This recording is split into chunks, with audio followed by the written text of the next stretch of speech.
Oh, yeah. All right, let's get on with it again.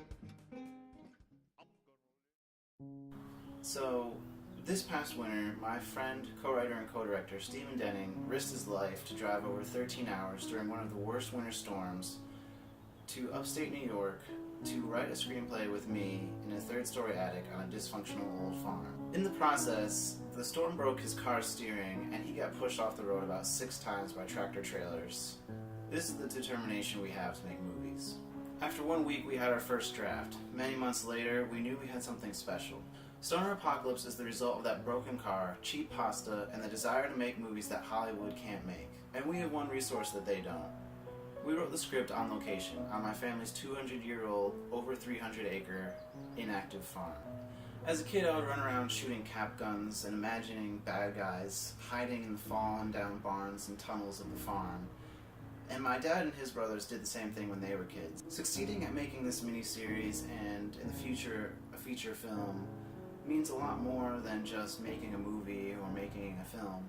While working on this film and the miniseries for the past couple of months, my grandfather at age 95 started to decline in health, and during the day I would take care of him and then my grandmother, and then at night I would work on this film and this miniseries. They lived their whole life together on this farm.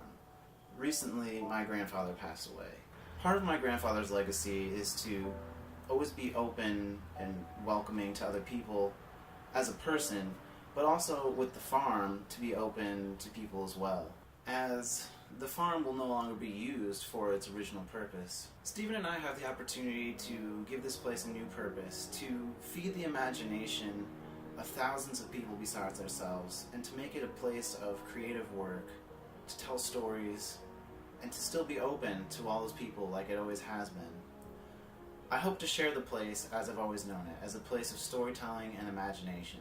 Stoner Apocalypse is our chance to satirize not just what is perceived to be the social apathy of stoners, but also the arrogance of the government to tell you what you can and cannot do with your own land. Throw in a few conversations with God, who is a pot-smoking SimCity addict who may have slept through the apocalypse. And you have a religious satire as well, because sometimes the human condition is better expressed through absurdist comedy than it is through mundane drama. At least I hope it is. In the process of writing this film, we created a whole world. We believe the first step to exploring this world is to create a short series to entertain our viewers and to introduce them to our characters in our unique world. One last thing, in honor of my grandfather, one of the most hardworking and selfless people I've ever seen. One day while my grandfather was working on the farm, he was stomping on a machine to fix something that was stuck. And something gave way and his foot went down on a spike, and the spike went all the way through his foot. When I asked if he wanted to go to the hospital or not, and this is a true story, my grandfather said no and continued to work, saying that since the boot was already filled with blood, it's not going to go anywhere. And he'll just dip it in some Epsom salts later that night. So while I hope nothing like that happens while we film, the farm has always been a place of stories. I hope us honor my grandfather's legacy by continuing to keep the farm a place of hard work, creativity, and many more stories to come. Thanks for watching, God bless, and remember, laughter is only the second best medicine. Peace. It's the Stoner Apocalypse.